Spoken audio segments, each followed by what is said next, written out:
While we're waiting for questions, can I just make one point, following up what Lawrence said? I think the real problems for reform will begin if they become a government. Because their problems will be that they may reign, but they won't rule. The deep state is going to be absolutely out to obstruct everything they want to do. You saw how long it took after the Brexit referendum for anything actually to be done. The civil service and everybody else connected with moving the thing forward obstructed it for as long as possible. That is going to happen to reform on a far greater scale. There will probably be a constitutional crisis. You will have the House of Commons opposed by die-hard lords who have been around forever, who will simply say that is not going through. At the end of the day, Charles may have to make his mind up as to what side he wants to back. We know his instincts will be to stick with the opposition to us. The deep state will oppose in every way possible. The College of Policing will say you can't do that. I mean, if we suggest corporal punishment or capital punishment or anything like that, there will be all sorts of voices saying we're not going to enforce these laws. You may have passed the laws, but how are you going to enforce them without our help? There are going to be teachers. The teachers' unions are so left-wing because the Marxists decided in the 50s, the long march through the institutions. They have penetrated every institution and taken them over. If Reform get elected, have they got the strength of character? Have they got the guts to take these people on and say, we will get the will of the majority to prevail, even if every obstacle is placed in our path? We will pass emergency legislation. We will do whatever is necessary. Or will they decide that, after all, their careers are much more important? After all, if, as Lawrence said, they're serial party changes, is there any reason to believe they've really got very much in the way of principles or backbone?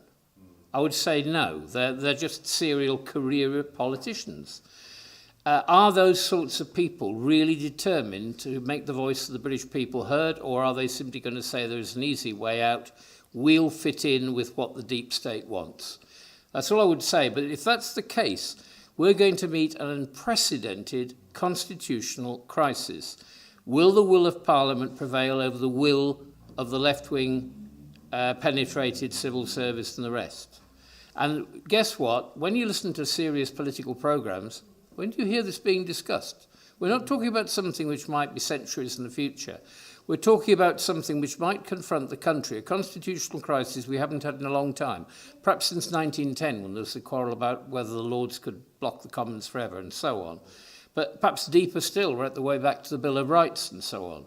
Why is there no discussion of even the possibility of this happening on any TV programme, including GB News? Is it because they know it's coming and they don't want to face it? They don't want to confront people with the reality of it occurring because that might frighten the horses. I leave it with you as a suggestion. Why is there not a discussion about this? I have a question. One major issue that's coming up more and more often these days is the disconnect between left-wing judiciary and the wishes of the people. How do you think would be the best strategy going forward to deal with a judiciary that has been, as you say, the long march through the institutions? It's been infiltrated by the hard left, and it has a complete different mindset to what the people want. How do we deal with a left-wing judiciary? We have the problem of things like the Sentencing Council, which lays down minimum and maximum punishments. The other day, there was a celebrated case of some immigrant who'd committed a crime, and the judge, with the best will in the world, could not sentence him to more than 2 years because the sentencing guidelines said he could not. I think it was actually a case where it was a magistrate, if I remember rightly, and he had limited powers. The only way he could have got a bigger sentence was by forwarding it to the Crown Court. But that would have meant going into the long queue heading for Crown Court trials, which would have meant it would have been delayed for years and years, because that's like 65,000 unsolved cases. So presumably the magistrates had to decide between a quick decision but a rather low penalty I think I can't remember the exact case, but I mean it was just absolutely ludicrous. It was a maximum of a year that he could be sentenced to. But fortunately, that was enough to qualify for deportation. But we'll see if he ever gets deported, because under the ECHR, the odds are that some shyster lawyer will make sure he's not deported. We can't just sack all the judiciary. We have to cope with them in place. I've suggested for some years there should be lay assessors. That would be to reinforce what you might call the jury principle of 12 honest men and true. You would have to make judges be accompanied by laymen appointed to the role. But what we're really talking about is, in the long run, why do we go over to a full-scale democratic system like the American one, where the district attorney, the prosecutor, is elected, the chief of police is elected. Just imagine if you could actually elect a police chief in Gillingham or in Raynham, or across the whole borough, the unitary authority when it's constituted. If he knew that if he did decisions which were against the majority, he'd simply be voted out. Now, all the left wing will be screaming and howling that this is populism and all the rest of it. What's populism except the wishes of the people? We would have to say,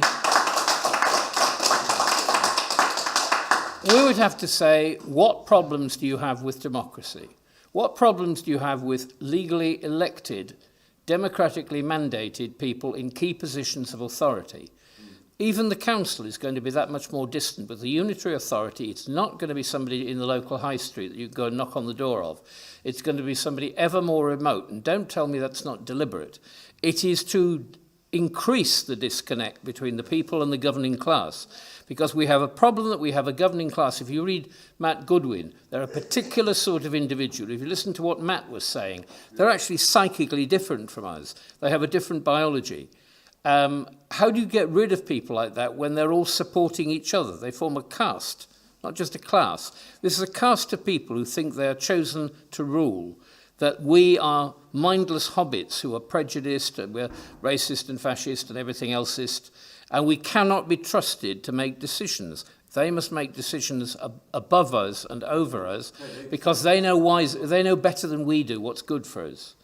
I think it was either Ralph Waldo Emerson or somebody like that who said, never be more afraid than when somebody comes towards you saying he's going to do something for your own good. That would be my answer, is we should introduce a higher level of democracy. We also have as party policy, we will try to put people in a position of a referendum, so that many more decisions, like contentious ones like capital punishment, will be decided directly by the people, not by politicians acting theoretically on behalf of the people.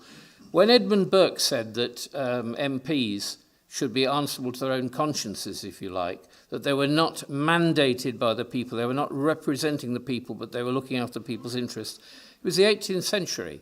To get to London on horseback from Cornwall would take a long time.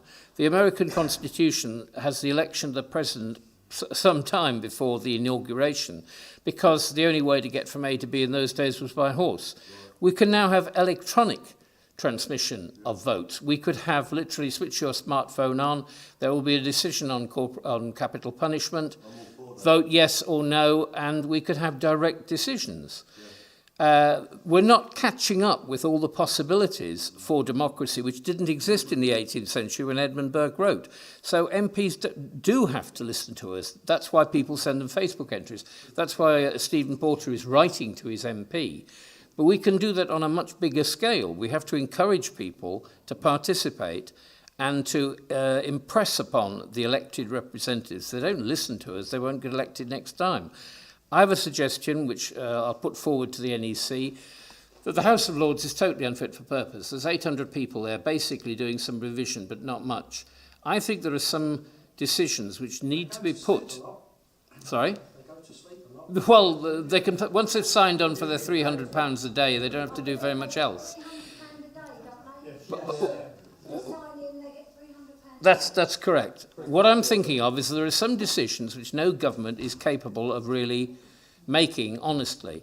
I'm thinking about infrastructure projects which last maybe 10 years. I'm thinking about defence procurement. All these things outlive a parliament.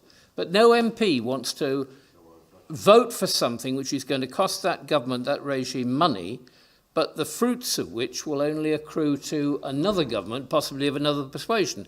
No Labourite at present would want to invest in infrastructure which is only going to come to fruition under reform, so reform gets all the credit and Labour gets all the penalties of having voted for high taxation. These things must therefore be taken out of the hands of short-term elected politicians. I would suggest we have a House of Lords of experts. They would have to have qualifications. MPs don't have to have qualifications. They don't have to prove they can read and write. They don't have to prove they have A-level English or mathematics. They don't have to prove anything except that they can manage to corner votes. You've got So, I think you've got in the House of Lords Doreen Lawrence. yes, who's there simply as a sort of victim's mother. But anyway, the point I make is these things are so important that you need people in a House of Lords which deals with long-term problems. The whole point would be, it's no good them just being another sort of MP. So they'd have to be people appointed for, say, 10 years at a time, once only, with qualifications in the subject. So if they were on the Defence Procurement Committee of the House of Lords, they'd have to prove that they knew something about defence. But not that they had a conflict of interest, in that they were shareholders in a defence industry, etc., etc. But the idea would be they would have one term, they would be elected, but they'd be elected from people that you knew something about the job. They wouldn't just say, I'm your local Labour candidate. And then you think, well, what does that prove? So what? They'd have to prove they knew something about the subject in question. They would be elected for one term and one term only. They could not seek re-election, and that would be it. But they would be handsomely rewarded. I mean, one point made very often now is we get the MPs that we deserve because their salaries actually are so uncompetitive with industry that any sensible person would rather be a CEO or even a chancellor of a university gets twice what the Prime Minister gets. Yeah. So you'd have to pay more, but you might get better quality candidates. Yeah. And then the other problem is this short-termism. You know, Labour, 5 years, Tories, 4 years, Labour, 4 years, Tories. You know, you never get anything done because what this lot take 2 years to put into place, the next lot get in and they dismantle it. Yes, well that's why... Their own one and then they get in and dismantle it. This short-termism has been really detrimental. Yes, well that's why the Chinese Communist Party, for all its faults, gets airfields built in a third of the time that we do because they don't have problems with planning objections or NIMBYs. Anybody that objects ends up in a Laogai, doing 10 years in Xinjiang or something, digging holes in the ground. The Conservatives had 14 years. To do nothing. Before that, 18. Yeah, they've still done nothing. Yeah. Yeah. Thank you, lady in the back. What the British Democrats' views are on foreign countries coming into this country and buying up our company, gas, electric. It should be allowed. It shouldn't be allowed. Our public utilities should be under British control. The absolute minimum, before you're even discussing whether they should be nationalised, private, shareholders, whatever, they should not be owned by foreigners because EDF, for instance, and other equivalent companies charge much more in Britain than they charge for the same things in France. Effectively, we're exporting money to France because they happen to own the utility in question. But the idea that water is owned by anybody other than the nation is really rather preposterous. We don't control the rain. Why should somebody own, in effect, the rainfall? So the British Democrat then will stand for British birth, British own first. Yes, because one of the reasons for the sky-high prices in London is because investors in, say, the Gulf invest in properties in Britain, not to occupy them. Those flats and houses will be empty, but they accrue a significant sum of money, but for simply investing in them. That may change with if the economy bottoms out under Reeves. It could suddenly become a disincentive to own houses in a country that's basically bankrupt. But it is a reason why prices are sky high in London, is there are a lot of unoccupied buildings owned by people who have no intention of living in them, but draw healthy income from them. And that forces everybody's prices up. What about Jim, the way they're tampering with our old culture? I haven't seen this, but I don't watch much television. William the Conqueror thing, they've inserted all sort of Africans into the film. I'd like to be reformed council. I believe some school children are being forced to see cartoons in which Stonehenge is built by black people. It's nonsense. Well, I don't think we're the sort of party. I don't think we're the sort of party that wants to legislate what people can put or cannot put in films. There is a very simple thing, the off button, and if it's a film or a theatre presentation, don't go to it. The most democratic way of dealing with things like that is go broke, go woke, go broke. Look at what happened to the Budweiser Light advert. It put people off. And they voted with their wallets, and they didn't buy them, and eventually Budweiser got the message. The same was true. Remember that actress that appeared, brought back, as it were, the idea that you sell cars by putting pretty girls on top of them. You remember, that was a reversal from the previous ultra-woke policy when they had vast numbers of ethnics sitting around Jaguar Land Rovers. The one worked, the other didn't. People voted with their wallets. At the end of the day, these companies are in business to make money. That includes theatre companies and film companies, the rest of it. Just don't watch them. Just don't turn up for the presentation. They'll get the message. For government to intervene and say, thou shalt not, is a contradiction. If we don't want ID cards because it gives the government too much control over the individual, we don't want a Ministry of Culture that says what can or cannot be done, or a Ministry of Sport that says, thou shalt take the knee. We don't want direction from above, thank you very much. We would abolish, I think, the Ministry of Culture and Sport, because what does it actually do? Well, not a lot, apart from legislate for things we didn't want in the first place. Any more questions? Yeah. Adrian. You were touching on democracy earlier on. I don't know why we don't direct democracy, which the Swiss have had for 150 years, and which enables the people to control the politicians very simply. Yeah. If they pass a law most of us don't like, somebody, either you or me or somebody, petitions for a referendum. Well, they had that in California, didn't they? There's a referendum on that law. Yes, they have. Enormous deterrent to the politicians passing laws that they know don't have public support. Well, they had that in California with Proposition whatever it was. We make something of it. We're often accused of being undemocratic on the far right. What better then, in our own literature, to say that we support direct democracy, which empowers the people. Yes, that's what I was suggesting when I said it could be done electronically, in effect. Yes. I think that's a button which a lot of people are ready for, because we have these petitions going at the moment that we're putting things before Parliament. An issue will be someone will offer a petition which we all sign on the internet, and then it goes to Parliament, and one with 400,000 signatures at the moment is going before Parliament. But it's up to the parliamentarians whether they take any notice of it. Absolutely. What I'm talking about is what the Swiss have, which is a way of controlling, of threatening the politicians with a referendum if they don't change the law. Yeah, And it was amazingly effective in Switzerland. Yeah. The Swiss government twice wanted to join the European Union, and twice the people of Switzerland, via a popular referendum, a petition referendum, stopped them. Well, I see nothing in our constitution that would stand in the way of that. Yes, we need to publicise that we're in favour of that. As you say, it would also answer accusations that we're far right or dictatorial. We'll say, well, if that's the case, why would we be advocating this? Yes, indeed. I mean, it's a no-brainer. If you put it in the literature that we are in favour of it, it's very hard for our opponents to insist that we're right-wing fascists that don't want elections. Oh, they will. They'll do that anyway. They'll just bury it from sight. It makes it more difficult. Yes, it makes it more difficult, but don't believe they're ever going to give up on the name-calling, because it's all they've got. I think it's worth asking for. Yes. I believe it's a principle that, for instance, when you try to go into a Swiss canton, that the canton can vote for your acceptance. At least it wasn't until recently. Just imagine if we all had the right to vote whether great hordes of Africans wanted to settle in Gillingham. We just said no. And that was the end of the matter, that it could not go any further. And that would be democratic, wouldn't it? Yes. But these people don't want democracy. That's why they decry it as populism. Why does populism have bad connotations? We put it on the back foot. If we put it in our literature, the other side has to say why we shouldn't have it. Well, their answer is we're cleverer than you, we're nobler than you, we're more virtuous than you, you're all wicked racists and fascists and everything else, and you can't be trusted to vote for your own futures. Let them publicly say. Well, they've been doing it for years. It hasn't deterred us.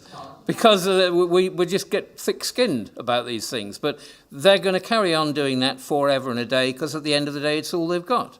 What can be done about the corruption? Well, you're importing cultures in which corruption is not... but you're importing cultures in which corruption is not a bad thing. If you say to these people, it's wicked for you to appoint your cousin rather than the best man for the job, he would look blank and say, my culture tells me that I must do everything for my family, my tribe, me and my brother against my cousin and my brother and I against the other village, me and the other villager against the infidel, etc. You're dealing with a completely different concept of what's right and what's wrong. For them, to appoint a cousin would be a sacred obligation, not to appoint the best man for the job if he was from some other tribe or clan. You have amoral familism in the Mediterranean. Without going off too much on a tangent, that's why Argentina is Argentina and is not, as it was expected to be, a second United States. It has the resources. But if it's run by people basically of Mediterranean peasant extraction, for whom the family is a sacred unit and everybody else is a mug, well, you get somebody like Leopoldo Galtieri running your country, you end up with people who can't think beyond looking after the immediate interests of their own little grouping and can't think in terms of public service because it's just an alien concept to them. So when you say what we're going to do with corruption, if you think Britain is corrupt now, just imagine what it's going to be like when it's full of people who think completely differently, that they must look after their family, their religion, their tribe at all costs, and everything else is secondary. It'll be as corrupt as the third world. In a microcosm, you could argue that already exists in the likes of Town Hamlets. Yes, which is sort of all Bengali. Yes, Lutfur Rahman, or whatever his name is. Yeah, look for Rahman, who I don't know if he still is, was the mayor or leader of Town Hamlets Council. Bernie Saunders. Yeah, so you can even look to other local authorities that are Labour run, where they don't actually look to the electorate. It's a matter correction. They do look to the electorate, but it's to that part of the electorate that they know will be their Tribalism. count. What's the phrase I'm looking for? They're guaranteed vote every time. So for example, Barking and Dagenham, where Labour basically gerrymandered the entire borough in the blink of an eye to make sure they guaranteed and maintained their seats every 4 years. That's corruption. Well, but it goes back a lot further than that. Do you remember T. Dan Smith and the Polson inquiry? I mean, people old enough to remember all that. That was because T. Dan Smith was elected in the North East, where Labour councils were guaranteed to be elected, re-elected, re-elected, re-elected forever and a day. So obviously corruption flourishes if you know that the people who are going to be auditing you are going to be of the same persuasion, i.e. Labour, forever and a day. Nobody's going to open the books and denounce you because they're all from your tribe. And the same would have been true in Conservative areas. I remember when I was a young councillor in Bradford, and I asked Anne Hawksworth, the Tory whip, the one who shot down our proposition against grooming gangs, I asked her why she wasn't investigating the rampant corruption in planning and development in Bradford South, organised by Labour councillors. And she smiled as if I was a rather backward 6-year-old and said, James, we don't look too closely at what Labour do in Bradford South, and they don't ask too many questions about what we do in Ilkley and Keighley. And none of us ask too many questions about what the Liberals get up to in Idle and Eccleshill. It was simply, there's a little bit for you, a little bit for me, a little bit for the Liberals. If we all keep our mouths shut and don't denounce each other, business as usual. That's what you've got, and that's what you're going to get. Just imagine if you had Reform councillors that are going to know they're going to be safe to be elected for 2 generations. Will they not get corrupt? Of course they will. Lord Acton said, power corrupts and absolute power corrupts absolutely. Whoever gets elected for long periods of time, sooner or later, will become corrupt because the temptations of greed will be too great for ordinary people. You'd have to have a fantastically elaborate surveillance system, which would probably cost more than the corruption in the first place. There is no answer to that, because there's no answer to human wickedness at the end of the day, except a mass conversion to Christianity or something. It comes down to Western integrity again, doesn't it? the mind of the Western man It's different. has more integrity to my... Yes, but it also makes us more vulnerable if we assume that everybody else in the world is exactly the same and trust them accordingly, which is what we've been doing with immigration since the 50s. We've assumed that all the people coming in are just like us, only a little browner. And they're not. They're different.